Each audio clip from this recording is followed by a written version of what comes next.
విస్తరించి మాట్లాడను. కొన్ని మాటలు మీ అందరికీ తెలియజేయాలని నేను ఆశపడుతున్నాను. దేవుడిచ్చిన స్వాతంత్రం ఏది అన్న అంశాన్ని ఈరోజు మనం అందరం కూడా ఆలోచన చేద్దాం. మరలా చెబుతున్నాను, చాలా జాగ్రత్తగా మనమందరం కూడా విందాము. దేవుడిచ్చిన స్వాతంత్రం ఏది అన్నది ఈరోజు మనమందరం కూడా ఆలోచన చేద్దాము. స్వాతంత్రము, స్వేచ్ఛ అన్న పదాలు మనందరికీ తెలుసు. ఎందుకంటే బానిసత్వం అన్నది ఎంత కఠినముగా ఉంటుందో, స్వేచ్ఛ అన్నది ఎంత నెమ్మదిగా ఉంటుందో మనందరికీ తెలుసు. అయితే బైబిల్ గ్రంథంలోనికి వెళ్ళి ఒకరి చరిత్ర మనం ఆలోచన చేయగలిగితే, ఇశ్రాయేలీలు ఒక పరాయి దేశం అయిన ఐగుప్తు దేశంలో ఎలా ఉన్నారు అన్నప్పుడు బానిసలుగా ఉన్నారు. ఎన్ని సంవత్సరాలు ఉన్నారమ్మా వాళ్ళు? ఐగుప్తు దేశంలో ఎన్ని సంవత్సరాలు బానిసలుగా ఉన్నారు అమ్మా? 420 దగ్గరకు వచ్చారు అమ్మా. 22 గట్టిగా చెప్పరా మీరు? 22 నువ్వమ్మా?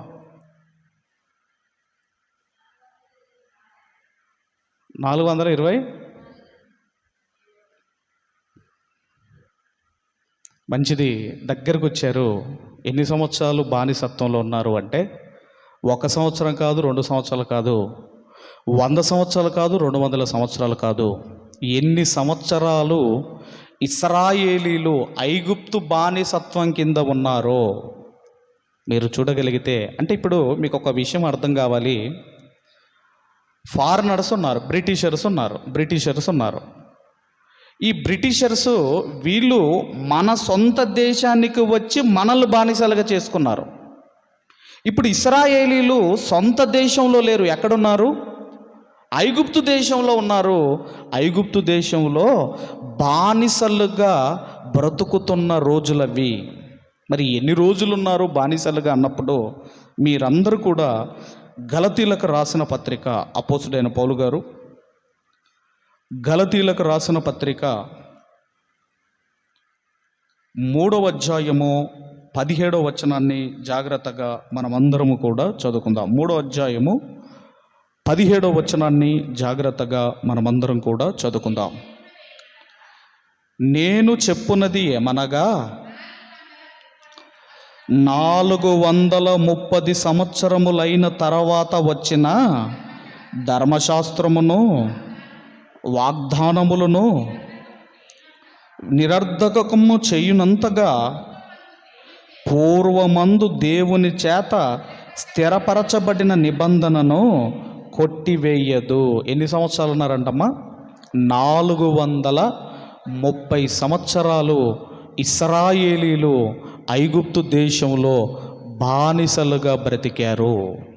మరి వారు స్వేచ్ఛ కావాలి, మాకు స్వాతంత్రం రావాలి అని ఏమైనా పోరాటం చేశారా? కత్తి పట్టారా? కర్ర పట్టారా? లేదంటే బాంబులు వేశారా? ఏం చేశారు స్వాతంత్రం రావడానికి? ఏం చేశారమ్మా? ఇప్పుడు మన దేశంలోనైతే ఎన్నో మరి యుద్ధాలు కానివ్వండి ఎన్నో చేశారు. కానీ ఆ రోజు మీరు చూడగలిగితే ఇశ్రాయేలీలు స్వాతంత్రం పొందుకోవడానికి వారు ఏం చేశారు? అయ్యా, ఈ ఐగుప్తీయులు మమ్మల్ని భయంకరంగా టార్చర్ పెడుతున్నారు, మమ్మల్ని ఇదిగో ఇబ్బందికరమైన పరిస్థితుల్లోనికి మమ్మల్ని నెట్టారు. అందుకే ఏమన్నాడు అంటే, ఇశ్రాయేళ్ల పరిస్థితిని ఆ ఇబ్బంది కొలిమిలో నిన్ను పరీక్షించి తిని అంటాడు. అంటే ఇబ్బంది కొలిమిలో ఎలా ఉంటుందో మీరు ఆలోచించండి. అంత భయంకరమైన దాసత్వము ఇశ్రాయేలు అనుభవించి మరి ఎలా వాళ్ళు దేవుణ్ణి ఏమని మరి ఎలా వారు ఆ బానిసత్వం నుంచి బయటికి వచ్చారో మీరు చూడగలిగితే, మనం అందరం కూడా నిర్గమకాండం, దయచేసి నిర్గమకాండం 2వ అధ్యాయము 23వ వచనాన్ని మనమందరము కూడా చదువుకుందాము. నిర్గమకాండము 2వ అధ్యాయము 23వ వచనాన్ని మనం అందరము కూడా చదువుకుందాము. 2:23 చదవండి. ఆ ఆ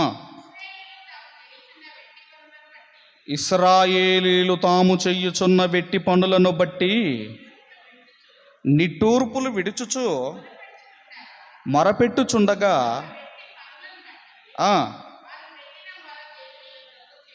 వారు పెట్టిన మొర దేవుని యొద్దకు చేరెను. నిట్టూర్పులు విడుచుచు మొరపెట్టుచుండగా తాము వెట్టి పనులను బట్టి వారు పెట్టిన మొర దేవుని యొద్దకు చేరెను. నిట్టూర్పులు ఇశ్రాయేలీలు ఆ బానిసత్వాన్ని, ఆ కఠినత్వాన్ని, ఆ ఇబ్బందిని తట్టుకోలేక నిట్టూర్పులు విడిచారటండి. నిట్టూర్పులు విడిచారు, దేవునికి మొరపెట్టారు. దేవుడు వారి మొర విన్నాడు, మోషేను పుట్టించాడు. ఆ తర్వాత ఇశ్రాయేలీలందరినీ ఐగుప్తు దేశములోని బానిసత్వమును నుండి వారిని బయటికి తీసుకొని వచ్చాడు. ఓకేనమ్మా? ఇప్పుడు మీరు ఆలోచన చేయగలిగితే, ఇప్పుడు వీళ్ళు ఎక్కడికి వెళ్తున్నారు? ఇశ్రాయేల్ని ఎక్కడికి తీసుకొని వెళ్తున్నారు? ఎక్కడికంటే పాలు తేనెలు ప్రవహించు కానాను దేశము. అంటే వీళ్ళకొక సొంత దేశం ఉండాలి. ఆ సొంత దేశంలో ఇశ్రాయేలీలు స్వేచ్ఛగా బ్రతకాలి. ఆ దేశానికి వెళ్ళిన తర్వాత ఇశ్రాయేలీలు, నా పిల్లలు పేదరికంలో ఉండకూడదు, కడు పేదలుగా ఉండకూడదని తీసుకొని వచ్చేటప్పుడే దేవుడు ఏం చేశాడంటే వారిని ధనవంతులుగా మార్చి తీసుకొని వచ్చాడు. ఎలా తీసుకొని వచ్చాడమ్మా? నా ప్రజలు ఆ దేశంలో పేద స్థితిలో ఉండకూడదు నా పిల్లలు అని ఎలా తీసుకొచ్చాడు అంటే ధనవంతులుగా మార్చి వారిని ఐగుప్తు దేశంలో నుండి బయటికి తీసుకొని వచ్చాడు. ధనవంతులుగా చేశాడా? ఎక్కడ చేశాడు? మరలా నిర్గమకాండం 12వ అధ్యాయము 35, 36 వచనాలు అందరము చదువుకుందాం. 35, 36 వచనాలు అందరము చదువుకుందాము. ఇశ్రాయేలీలు మోషే మాట చొప్పున చేసి ఐగుప్తీయుల యొద్ద వెండి నగలను, బంగారు నగలను, వస్త్రములను అడిగి తీసుకొనిరి. యెహోవా ప్రజలు ఎడల ఐగుప్తీయులకు కటాక్షము కలగజేసెను గనుక వారు వారికి కావలసిన వాటిని ఇచ్చిరి. అట్లు వారు ఐగుప్తీయులను దోచుకొనిరి. వెండి, తర్వాత బంగారము, తర్వాత వెలగల వస్త్రములు, విలువైన వస్త్రములు తీసుకొని ఇశ్రాయేలీలందరూ కూడా ఐగుప్తు దేశంలో నుండి బయటికి వచ్చారు. ఎందుకంటే నా పిల్లలు వారి సొంత దేశంలో పేద స్థితిలో నా పిల్లలు ఉండకూడదు. అంటే ఇప్పుడు మీరు ఆలోచన చేయగలిగితే వీళ్ళు ఐగుప్తు దేశంలో నుండి, ఆ బానిసత్వంలో నుంచి వీళ్ళు బయటికి వచ్చిన తర్వాత ఎలా వచ్చారు అంటే ధనవంతులుగా వచ్చారు. నంబర్ 1. నంబర్ 2, రెండవది ఏంటంటే వారికి దేవుడు ఏమిచ్చాడు అంటే ఆత్మ సంబంధమైన వాక్యాన్ని ఇచ్చాడు, అంటే ధర్మశాస్త్రాన్ని ఇచ్చాడు. నంబర్ 2. నంబర్ 3, వీళ్ళు పాలు తేనెలు ప్రవహించు దేశంలో స్వేచ్ఛగా బ్రతకాలి, నా పిల్లలు స్వేచ్ఛగా బ్రతకాలి. ఎన్ని ఆలోచించాడమ్మా? 1, ధనవంతులుగా ఉండాలి. 2వది, నా పిల్లలకు ఆత్మ సంబంధమైన వాక్యం ఇచ్చాను. 3వది, నా పిల్లలు పాలు తేనెలు ప్రవహించు దేశంలో స్వేచ్ఛగా బ్రతకాలి అని దేవుడు కోరుకున్నాడు. ఆ రోజు ఐగుప్తు దేశంలో ఉన్నప్పుడు నిట్టూర్పులు విడిచారు. ఎప్పుడైతే పాలు తేనెలు ప్రవహించు దేశంలోనికి వచ్చారో, ఎప్పుడైతే కానాను దేశపు భూభాగంలోనికి వచ్చారో అప్పుడు మరలనటండి నిట్టూర్పులు మరలా విడిచారు ఇశ్రాయేలీలు. ఒక్కసారి ఆ మాట కూడా మీరు చూడగలిగితే దయచేసి అందరం కూడా న్యాయాధిపతుల గ్రంథము 2వ అధ్యాయము 16, 17, 18 వచనాలు మనమందరం కూడా చదువుకుందాం. 16, 17, 18 వచనాలు మనమందరం కూడా చదువుకుందాము. 2వ అధ్యాయము 16వ వచనం నుంచి 18 వరకు చదువుకుందాము. 16 నుంచి చదువుకుందాము. ఆ కాలమున, 2వ అధ్యాయం న్యాయాధిపతుల గ్రంథం 2వ అధ్యాయం 16వ వచనం. ఆ కాలమున యెహోవా వారి కొరకు న్యాయాధిపతులను పుట్టించెను. వీరు దోచుకొను వారి చేతిలో నుండి ఇశ్రాయేలీలను రక్షించిరి. అయితే వారు ఇంకా న్యాయాధిపతుల మాట వినక తమ పితరులు యెహోవా ఆజ్ఞలను అనుసరించి నడిచిన మార్గము నుండి త్వరగా తొలగిపోయి ఇతర దేవతలతో వ్యభిచరించి వాటికి నమస్కరించి తమ పితరులు ఆ ఆజ్ఞలను అనుసరించినట్లు వారు నడవకపోయిరి. తమ శత్రువులు తమను బాధింపగా వారు విడిచిన నిట్టూర్పులు యెహోవా విని సంతాపించి వారి కొరకు న్యాయాధిపతులను పుట్టించి. ఇక్కడ మీరు ఆలోచన చేయగలిగితే మరలా ఇశ్రాయేలీలు నిట్టూర్పులు విడిచారు. అంటే ఇక్కడ నిట్టూర్పులు విడిచడానికి ఆయా ఐగుప్తు దేశంలో నిట్టూర్పులకు చాలా తేడా ఉంది. అక్కడెందుకు నిట్టూర్పులు విడిచారయ్య అంటే బానిసత్వంలో నుండి బయటికి రావడానికి. మరి ఇక్కడెందుకు నిట్టూర్పులు విడుస్తున్నారు?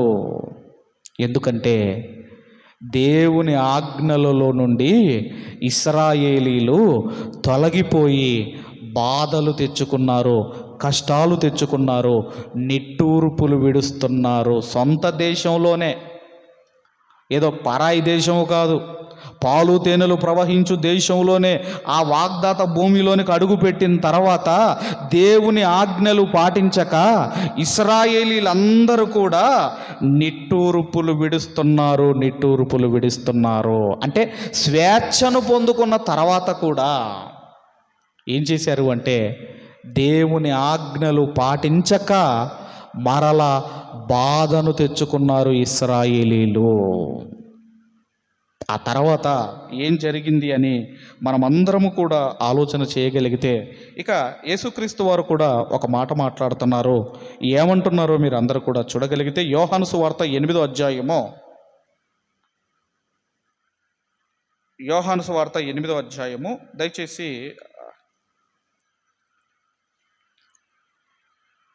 34వ వచనాన్ని మనం అందరం కూడా చదువుకుందాం. 8వ అధ్యాయము 34వ వచనాన్ని మనం అందరం కూడా.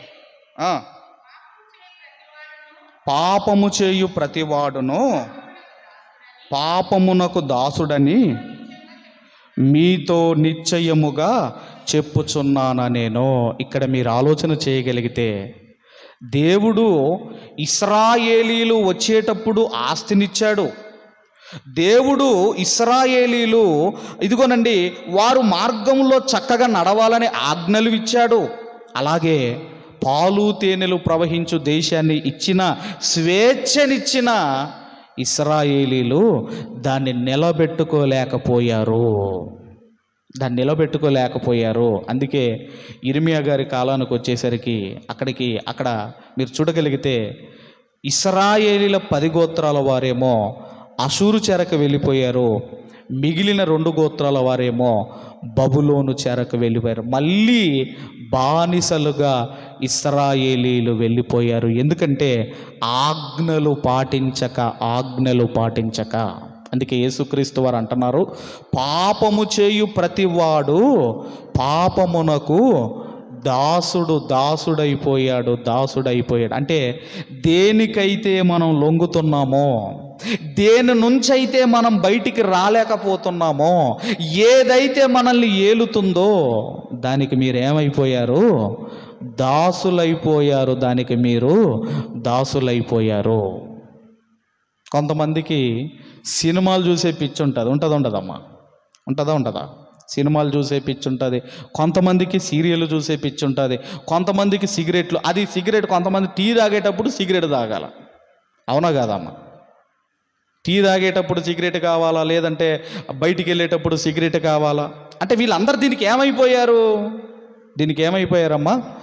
బానిసలైపోయారు. అంటే దేనిలో నుంచైతే నీవు బయటికి రాలేకపోతున్నావో దానికి మనం ఏమైపోయామో, బానిసలైపోయామో అది మనల్ని ఏమైపోయింది, మనల్ని ఏలుతుంది.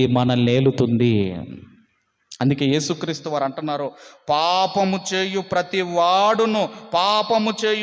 వాడును పాపమునకు బానిసైపోయాడు. ఇప్పుడు మనం ఆలోచన చేయగలిగితే ఎవరైతే పాపము చేస్తారో వారు పరలోకాన్ని పోగొట్టుకుంటారు. ఇప్పుడు మనము 3 విషయాలు ఆలోచించాం. ఒకటి, ఇశ్రాయేలీలు వచ్చేటప్పుడు నగలు, బంగారము, వెలగల వస్త్రాలు తెచ్చుకున్నారు. రెండవది, వారు వాక్యము పాటించలేదు. మూడవది, పాలు తేనెలు ప్రవహించు దేశంలో ఒక స్వేచ్ఛగా బ్రతకవలసిన వారు నిట్టూర్పులు విడిచారు అని మనం చదువుకున్నాము. మరి మనం ఏమి నేర్చుకోవాలి? దీన్ని బట్టి మనం ఏమి నేర్చుకోవాలి అని మనం ఆలోచన చేయగలిగితే, ఆనాడు వారేమో బంగారము, వెండిని వారు సంపాదించుకున్నారు, ఆ రోజు తెచ్చుకున్నారు, వారు ధరించుకున్నారు. ఈరోజు మరి మనము ధరించుకోవలసిందేంటో ఈరోజు దేవుడు చెబుతున్నాడు. సామెతల గ్రంథం మొదటి అధ్యాయము 5వ వచనం ముందుగా చదువుకుందాము. సామెతల గ్రంథము మొదటి అధ్యాయము 5వ వచనాన్ని చదువుకుందాము. జ్ఞానము గలవాడు విని పాండిత్యము వృద్ధి చేసుకొనును, వివేకము గలవాడు ఆలకించి నీతి సూత్రములను సంపాదించుకొనును. 9వ వచనము. అంటే దేవుని మాటలు అవి నీ తలకు సొగసైన మాలికయు, నీ కంఠమునకు హారములనై యుండును. అంటే ఇప్పుడు ఏం ధరించుకోవాలి? మెడలో ఏ బోర్డు ఉండాలమ్మా? ఇప్పుడు చెప్పాలమ్మా, మెడలో ఏ బోర్డు ఉండాలమ్మా? ఇప్పుడు మనం ధరించుకోవలసింది ఏంటట? దేవుని మాటలతో మనల్ని మనము ఇప్పుడు అలంకరించుకోవాలి. అందుకే ద్వితీయోపదేశ కాండంలో చెబుతాడు, మీ చేతులకు వాటిని ధరించుకోండి, మీ తలకు బాసికం వలె ఉండాలి. ఇవన్నీ కూడా అంటే ఈరోజు మనము అలంకరించుకోవలసింది దేంతోనంటే వాక్యముతో అలంకరించుకోవాలి. ఒకనాడు ఇశ్రాయేలేమో వెండి బంగారములతో అలంకరించుకున్నారు. ఈరోజు వాక్యముతో మిమ్మల్ని మీరు అలంకరించుకోవాలి అని దేవుడు చెబుతున్నాడు. రెండవది, ఇశ్రాయేలీలు ఆ దేశానికి వచ్చిన తర్వాత వారు దేవుని వాక్యాన్ని ధిక్కరించారు, దేవుని వాక్యాన్ని పాటించలేదు. ఇప్పుడు మనకేం చెబుతున్నాడో మీరు చూడగలిగితే దయచేసి యాకోబు పత్రిక, అందరం కూడా యాకోబు పత్రిక మొదటి అధ్యాయము 25వ వచనాన్ని మనం అందరము కూడా చదువుకుందాం. యాకోబు పత్రిక మొదటి అధ్యాయము 25వ వచనాన్ని మనం అందరము కూడా చదువుకుందాము. అయితే స్వాతంత్ర్యము నిచ్చు సంపూర్ణమైన నియమములలో తేరి చూచి నిలకడగా ఉండువాడెవడో వాడు విని మరచువాడు కాక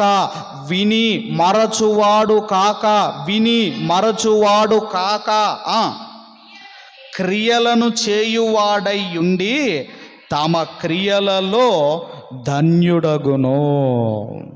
ఆ రోజు ఇశ్రాయేలీలు మర్చిపోలేదమ్మా? మర్చిపోలేదా? ఆ రోజు ఇశ్రాయేలీలు దేవుని ఆజ్ఞలను విని పాటించకుండా మరచిపోయారు. ఇప్పుడు దేవుడు మనకు చెబుతున్నాడు, విని, అక్కడ ఏమన్నాడమ్మా? 25వ వచనం ఏమంటున్నాడమ్మా? వాడు విని మరచువాడు కాక క్రియలను చేయువాడై ఉండి తన క్రియలలో ధన్యుడగును. ఈరోజు ఇంత వాక్యాన్ని మీరు వింటున్నారు, విని ఒకవేళ మీరు కూడా పాటించడం లేదు, మీరు కూడా మర్చిపోయారు అనుకోండి, అప్పుడు మీరు కూడా ఎవరమ్మా?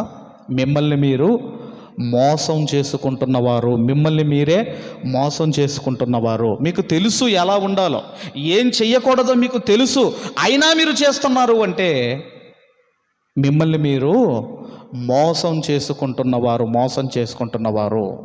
కాబట్టి మనం ఆలోచన చేయగలిగితే, ఆ రోజు ఇశ్రాయేలీలు దేవుని ఆజ్ఞలను వినక సొంత దేశంలో నిట్టూర్పులు విడిచారు. అక్కడ ఐగుప్తులో విడిచారంటే అర్థం ఉంది, అక్కడ బానిసత్వం కింద నిట్టూర్పులు విడిచారంటే అర్థం ఉంది. కానీ మీరు స్వేచ్ఛ పొందుకున్న తర్వాత, ఒక సొంత దేశానికి వచ్చిన తర్వాత కూడా మీరు నిట్టూర్పులు విడుస్తున్నారు అంటే దాని అర్థం ఏంటంటే, దేవుని వాక్యాన్ని విని మరచిపోయారు. ఇంకా మర్చిపోవటమే కాదండి, వీళ్ళు విని దేవునికి కోపం పుట్టించారట. హెబ్రీ పత్రికలో మనం విని కోపం పుట్టించువారు ఎవరు? విని పాటించకుండా దేవునికి కోపం పుట్టించిన వారు ఇశ్రాయేలీలు. ఎప్పుడైతే మీరు వింటారో, విన్నది మీరు పాటించాలి. అబ్రహాం గారు దేవుడు చెప్పింది విన్నాడు ఆయన. ఇదిగో నీ కుమారుని బలి ఇవ్వాలంటే పాటించాడా లేదా? ఆలస్యం చేశాడా? విన్నది వెంటనే మనం పాటించాలి. ఇది నాకు దేవుడు చెప్పాడు, ఇది నేను పాటించాలి, ఇది చెయ్యొద్దన్నాడు, ఇది నేను చెయ్యకూడదు అనుకోవాలి. రైట్. ఇక మనం చూడగలిగితే రెండవది మనం ఆలోచన చేయగలిగితేనండి, వారు ఏం చేశారమ్మ? వారు ఇశ్రాయేలీలు పాటించలేదు. అందుకే దాన్ని బట్టి ఇశ్రాయేలీలు సొంత దేశంలో నిట్టూర్పులు విడిచారు. ఇక మనం అందరం కూడా యెషయా గ్రంథం 6వ అధ్యాయము, యెషయా గ్రంథం 6వ అధ్యాయము 61వ అధ్యాయము, యెషయా గ్రంథము 61వ అధ్యాయము 10వ వచనాన్ని మనం అందరం కూడా చదువుకుందాము. 61వ అధ్యాయము 10వ వచనాన్ని మనం అందరం కూడా చదవం. పెండ్లి కుమారుని రీతిగాను ఆభరణములతో అలంకరించుకొనిన పెండ్లి కుమార్తె రీతిగాను ఆయన రక్షణ వస్త్రములను నాకు ధరింపచేసి ఉన్నాడు, నీతి అను పైబట్టను నాకు ధరింపచేసి ఉన్నాడు. కాగా యెహోవాను బట్టి మహా ఆనందముతో నేను ఆనందించుచున్నాను, నా దేవుణ్ణి బట్టి నా ఆత్మ ఉల్లసించుచున్నది.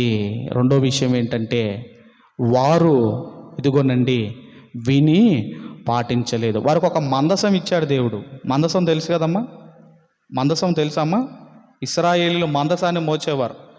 ఆ మందసం యొక్క మీరు ఆలోచన చేయగలిగితే, ఆ మందసం ఉండటం వల్ల ఇశ్రాయేలీలు దీవించబడ్డారు, ఆశీర్వదించబడ్డారు, కాపాడబడ్డారు.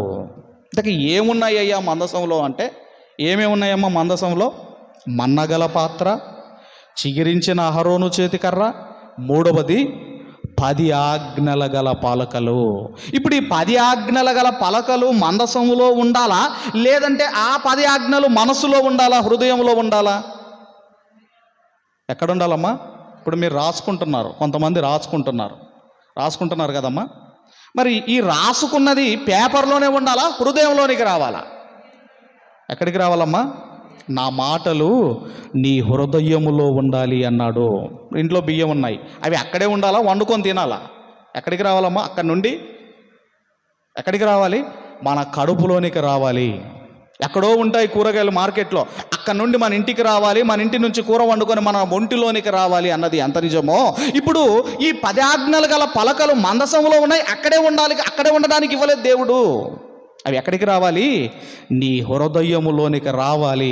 నువ్వు పాటించాలనుకుంటే అవి అక్కడే ఉన్నాయి, వీళ్ళు ఇక్కడే ఉన్నారు.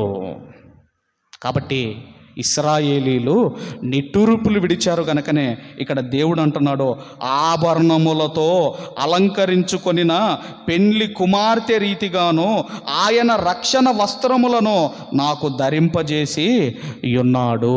అందుకే కనీసం క్రైస్తవులమైన మనము ఏదైతే దేవుడు చెబుతున్నాడో అది మీరు విని మీరు పాటించగలిగితే మీరు కూడా నిట్టూర్పులు విడవరు. నిట్టూర్పులు అంటే ఇప్పుడు మనము ఒక స్థలం నుంచి తప్పించుకుంటాము. ఏంటా స్థలం అమ్మా? ఏంటా స్థలం అంటే రెండు డ్యూటీలు ఉంటాయి అక్కడ. ఒకటి పండ్లు కొరికే డ్యూటీ, రెండవది ఏడ్చే డ్యూటీ. ఈ డ్యూటీ అయిపోతే ఆ డ్యూటీ, ఆ డ్యూటీ అయిపోతే ఈ డ్యూటీ. అది మనం తప్పించుకోవాలి అంటే దేవుడు అంటున్నాడు, ఏదైతే మీరు వింటున్నారో అది మీరు పాటించండి. అక్కడేమో ఇశ్రాయేల్ని నిట్టూర్పులు విడిచారు బానిసత్వం పోవాలని. ఈ న్యాయాధిపతుల కాలానికి వచ్చేసరికి దేవుని ఆజ్ఞలు పాటించక బాధలు తెచ్చుకొని నిట్టూర్పులు విడిచారు. ఈరోజు మనకు చెబుతున్నాడు, నా మాటలు మీరు పాటించకుండా, నా మాటల నుంచి మీరు వైదొలిగిపోతే మీరు కూడా ఎక్కడికి వెళతారంటే ఏడుపు పండ్లు కొరికే ఆ స్థలములోనికి మనము జారిపోయే ప్రమాదం ఉన్నది గనక ఈరోజు దేవుడు కూడా మనందరికీ కూడా ఇదిగోనండి స్వాతంత్రం ఇచ్చాడు. పాటిస్తావో పాటించవో నీకే అప్పచెప్పాడు ఆయన. నువ్వు ఏం పాటిస్తావో ఏం పాటించవో అన్నీ నీకే ఇచ్చాడు. పాటించి పరలోకాన్ని తెచ్చుకుంటావో, పాటించకుండా మరచిపోయి ఏమైద్దిలే అనుకొని ఏడుపు పండ్లు కొరికే ఆ లోకానికి వెళతావో నిర్ణయాన్ని దేవుడు మనకే విడిచిపెట్టాడు. అందుకే యేసుక్రీస్తు వారు అంటున్నారు, పాపము చేయు ప్రతివాడు పాపమునకు దాసుడు. పాపము చేయు ప్రతివాడు పాపమునకు దాసుడు. ఏది మిమ్మల్ని ఏలకూడదు, మీరు ఏలాలి. ఒకనాడు కయ్యూను ఏం చేశాడమ్మ, తమ్ముని చంపి అతన్ని ఏలిందని మనం 4వ అధ్యాయంలో మనం చదువుకుంటాము. అంటే పాపము మనల్ని ఏలటం కాదు, అసలు పాపము జోలికే మనము వెళ్ళకూడదు. పాపం చేసేటప్పుడు ఎలాగుంటుందంటే రుచిగా ఉంటుందమ్మా. పాపానికి రుచి ఎక్కువ, పాపానికి టేస్ట్ ఎక్కువ. అందుకే ఎక్కువగా పాపం చేయాలి, ఆ చేస్తే తప్పేంటని మాట్లాడతారు. కానీ పాపానికి టేస్ట్ ఎక్కువ, పవిత్రంగా బ్రతకటం అన్నది దానికి టేస్ట్ తక్కువ. చాలా కఠినంగా మనం బ్రతకాలి, పవిత్రంగా బ్రతకాలి. అలా బ్రతికి పరలోకాన్ని మనం మన మెడలో ఉండాలటండి వాక్యంతో మనల్ని మనము అలంకరించుకోవాలి. అలా ఉండి దేవుడున్న లోకాన్ని మనం సంపాదించుకోవాలని కోరుకుంటూ ఈ మాటలు ముగిస్తున్నాను. దేవుడు మనందరిని దీవించి ఆశీర్వదించును గాక. ఆమేన్.